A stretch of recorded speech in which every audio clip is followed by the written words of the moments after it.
একটা জিনিস আপনারা হয়তো বিভিন্ন জায়গায় আপনাদের চোখে পড়েছে বা অনেকে অনেক ধরনের মন্তব্যে আপনারা এগুলি খেয়াল করেছেন যে বাংলাদেশ একটা কনফ্লিক্টের দিকে এগিয়ে যাচ্ছে, একটা গৃহযুদ্ধ অথবা ফ্যানাটিকদের সাথে বা মিলিশিয়ার সাথে কোনো ধরনের কনফ্লিক্ট না অল দ্যাট।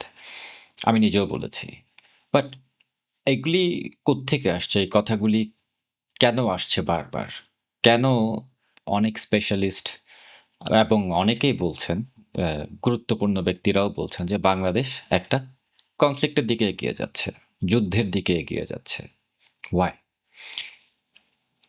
আমার মনে হয় এই জিনিসটা আমাদের বাংলাদেশিদের খুব ভালোভাবে বোঝার দরকার আছে এই মুহূর্তে, বিকজ খুব শীঘ্রই আমরা সেই থ্রেশহোল্ডটা পার করে চলে যাব যখন উই ক্যান সে যে it's a point of no return. সেটা নিয়ে আমি আজকে আলোচনা করবো। I'll give you some ideas, কিছু ইনফরমেশন দিব। আহ, আশা করি এগুলো আপনারা একটু চিন্তা করে দেখবেন। What ever I say in my video আপনারা একটু ঠান্ডা মাথায় চিন্তা করে দেখবেন। তবে শুরু করার আগে দুইটা দুইটা রিকোয়েস্ট আমার, সেটা হচ্ছে যে ফার্স্ট, সাবস্ক্রাইব করে রাখবেন চ্যানেলটা, এবং সেকেন্ড, এটা খুবই ইম্পর্ট্যান্ট এখন, এটা আমার একটা প্ল্যানের মতো, একটা প্রজেক্টের মতো, কমেন্টে জয় বাংলা টাইপ করেন।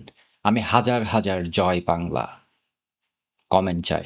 আমার কমেন্ট বক্সে হাজার হাজার, মেবি লক্ষ লক্ষ। ফেসবুকে তো আপনারা রেকর্ড করে ফেলেছেন, বাট নাও ইউটিউবে সেম জিনিসটা হোক। এবার আসি আসল কথায়। সো কেন সবাই মনে করছে যে আমরা একটা কনফ্লিক্টের দিকে যাচ্ছি, একটা গৃহযুদ্ধের দিকে যাচ্ছি? কয়েকটা জিনিস খেয়াল করেন। ইউনুস যখন ক্ষমতায় আসে, একেবারে প্রথম দিকে সে কয়েকটা কাজ করেছিল, যেগুলি এখন সবাই জানেন।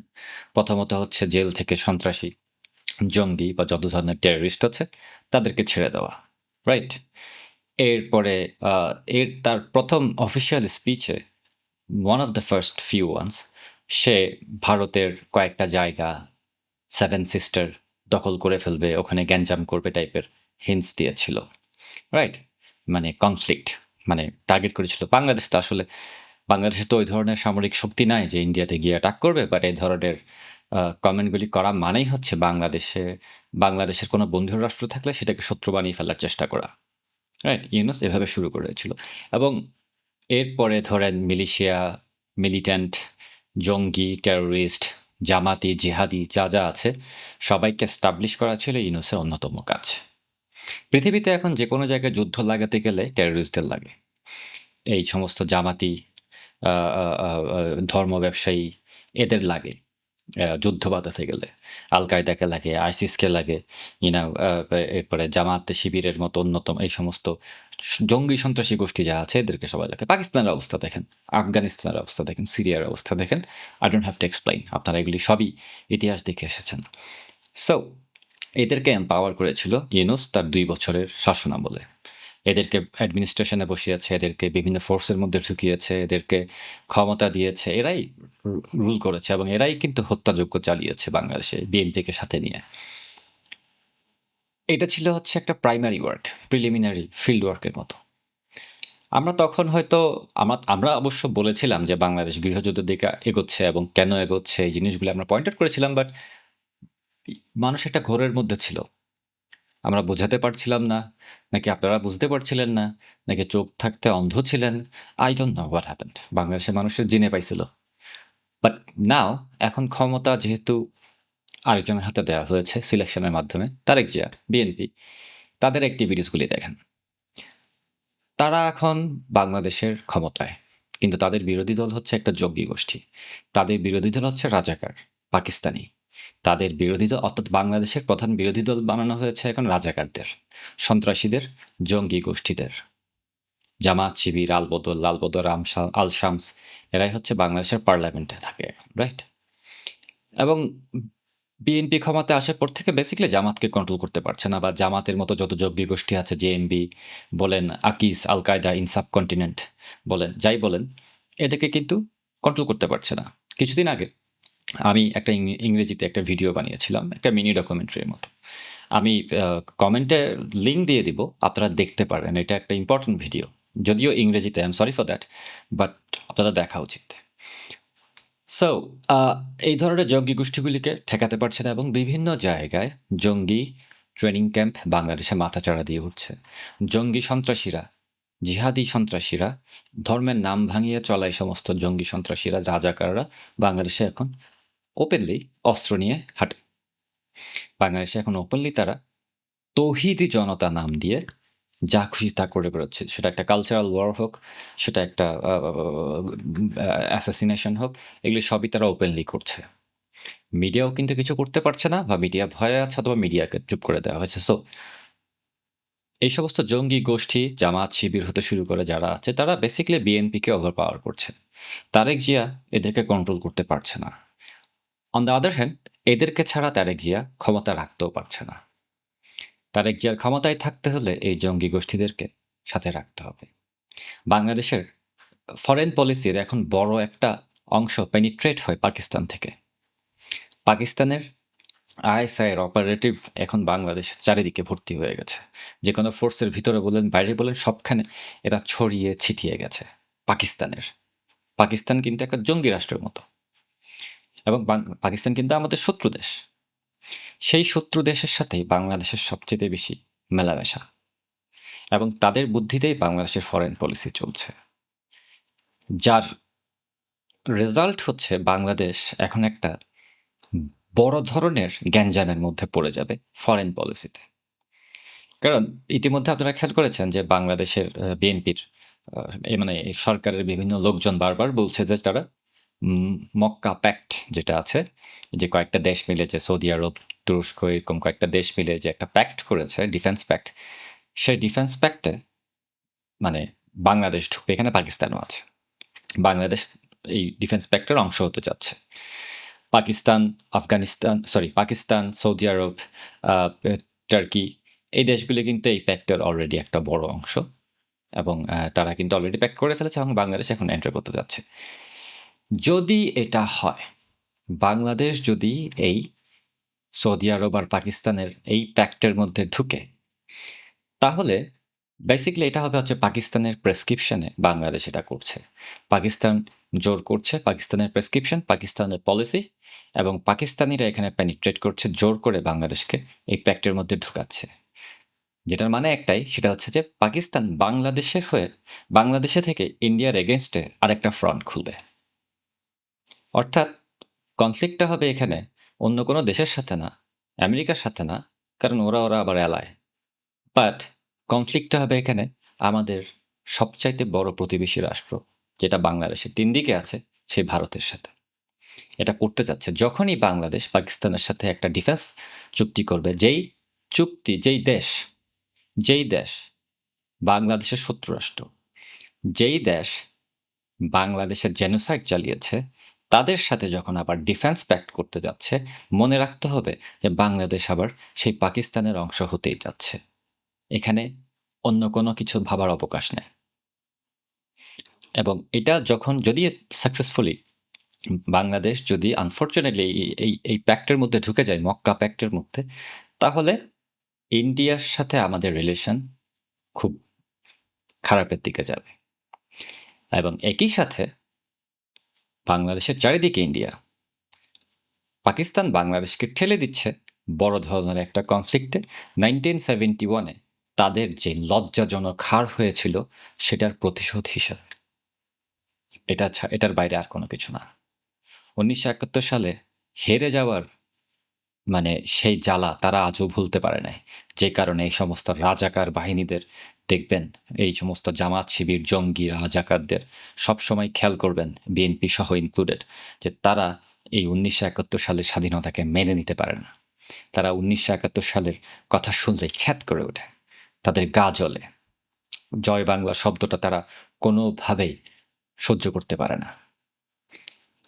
সো প্রতিশোধ হিসেবে বাংলাদেশকে ইন্ডিয়ার সাথে একটা কনফ্লিক্টে ঠেলে দেওয়া। কারণ এখন বাংলাদেশকে যদি পাকিস্তান ব্যবহার করে প্রক্সি হিসেবে ইন্ডিয়ার সাথে কোনো ধরনের কনফ্লিক্টে, সেখানে পাকিস্তানের ক্ষতি হবে না। পাকিস্তান তো অন্য সাইডে, ক্ষতি যা হওয়ার তো বাংলাদেশেরই হবে। বাংলাদেশের প্রতিবেশীর সাথে সম্পর্ক খারাপ হবে, ইকোনমি একেবারে ভেঙে চুরে সর্বনাশ হয়ে যাবে। এবং তার চাইতেও বড় কথা, দুই জনপদের মানুষ, ভারত এবং বাংলাদেশ, দে আর সো সিমিলার। কিন্তু এই সো সিমিলার মানুষজনের মধ্যে যে ধরনের একটা গ্যাঞ্জাম লাগবে, সেটাকে পরবর্তীতে জামাত শিবির একটা ধর্মযুদ্ধ বলে চালিয়ে দেবে। অলরেডি বাংলাদেশের মাইনরিটিদের হত্যা করা হচ্ছে, এটা চোখের সামনেই ভাসছে, এবং ট্রায়াল কিলিং চলছে। জামাত শিবির জঙ্গি গোষ্ঠীরা এগুলিকে বাহাওয়া দিচ্ছে, খুশি হচ্ছে।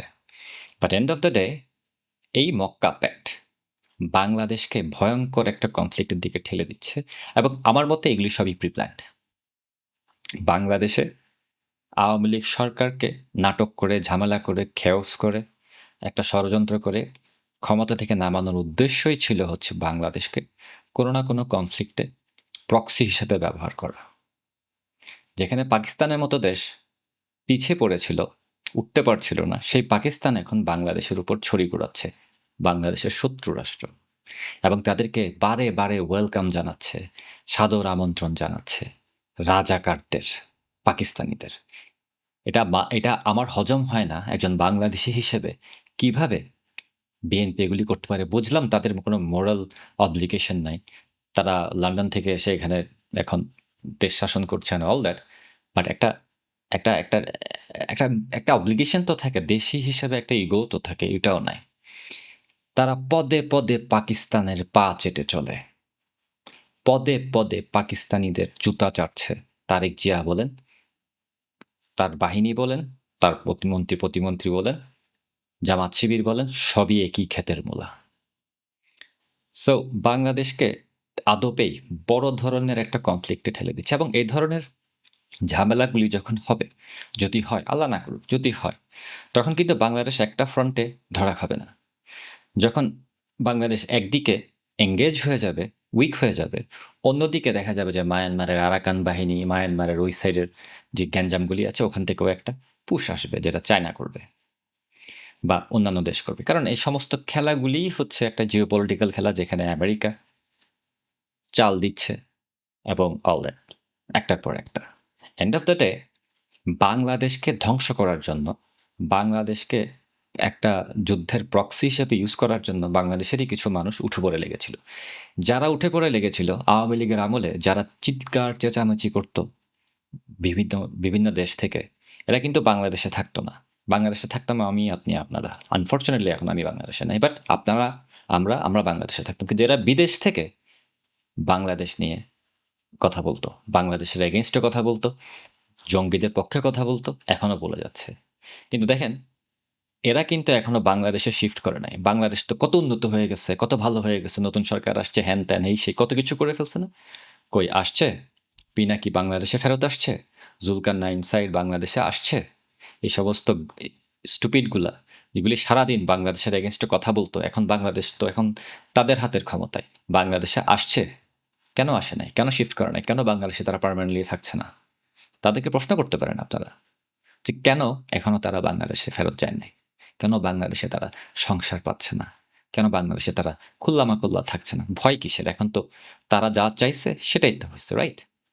সো এখানে হিসাব নিকাশ যদি করেন, তাহলে কোনো হিসাব নিকাশের কুল কিনারা পাবেন না, কারণ বাংলাদেশের মানুষ অনেক বেশি ইমোশনাল।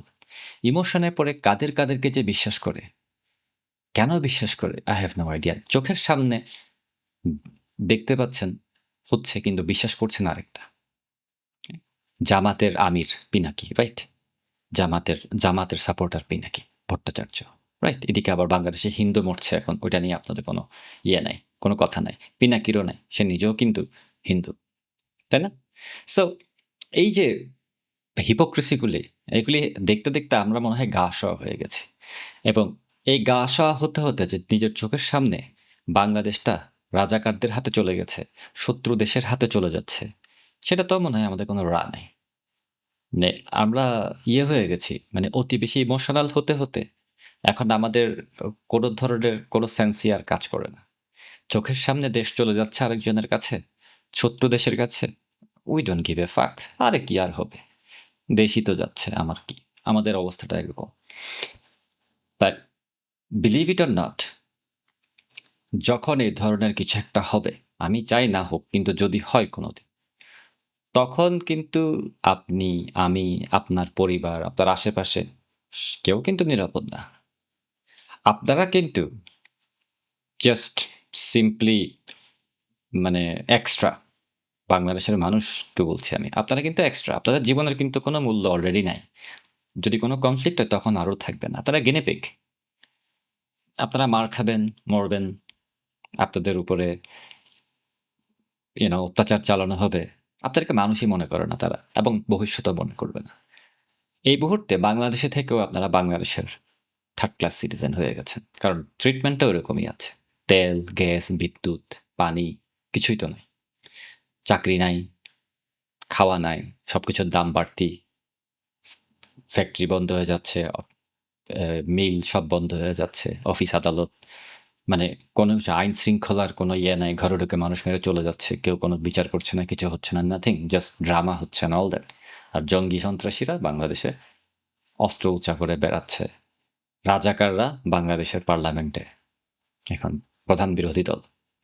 সো আপনাদের চোখের সামনে এগুলি হচ্ছে, আপনারা এগুলি ঠেকাতে পারেন নাই। ভবিষ্যতে যেটা হবে সেটাও যে ঠেকাতে পারবেন, বাট ঠেকাবেন কিনা বা আদৌ পাত্তা দিবেন কিনা আমি জানি না, বাট ওয়ান্স ইটস ডান, এখান থেকে মানে রিটার্ন করতে পারবেন না। আমরা এখন এমন একটা জায়গায়, এমন একটা সময়ে চলে যাচ্ছি যেটা basically point of no return. এগুলি যদি আমরা এখনই না থামাই, বাংলাদেশের শত্রুদের যদি এখনই আমরা না থামাই, তাহলে ইটস ডান। বাংলাদেশ আর আপনার দেশ থাকবে না। আপনি কয়েকটা দেশের প্রক্সিতে পরিণত হবেন, তাদের লাথি খেয়ে চলবেন। কখনো অমুক এসে লাথি দিবে, তখনও অমুক এসে লাথি দিবে। যখন যাকে খুশি তাকে নিয়ে যাবে, আপনার ঘরে ফ্যামিলি মেম্বারদের যখন যেভাবে খুশি হত্যা করা হবে, আপনার ঘরের কোনো ফিমেল থাকলে তাকে উঠিয়ে নিয়ে যাবে, আপনি কিছু বলতে পারবেন না। You can't say anything. আপনি জাস্ট চুপ করে সামনের দিকে তাকিয়ে মানে আল্লাহ আল্লাহ করা ছাড়া আপনার আর কোনো উপায় থাকবে না। বিকজ যখন আপনার সুযোগ ছিল তখন আপনি কথা বলেন নাই, হতে দিয়েছেন। আর যখন এগুলি হতে থাকবে তখন আপনার সামনে পিছনে ডানে বামে কোনো দিকেই যেতে পারবেন না। মক্কা প্যাক্ট ওই ধরনের একটা জিনিস, এবং বাংলাদেশকে কি বড় ধরনের ভয়ঙ্কর রকম বিপদের দিকে ঠেলে দিচ্ছে, এটা যদি আপনারা এখনো বুঝতে না পারেন তাহলে ভেরি ভেরি আনফর্চুনেট যে আপনারা এই মুহূর্তে বাংলাদেশে আছেন এবং ভবিষ্যতে বাংলাদেশে থাকবেন, এবং আপনাদেরকে এগুলি ফেস করতে হবে। এখনই সময়।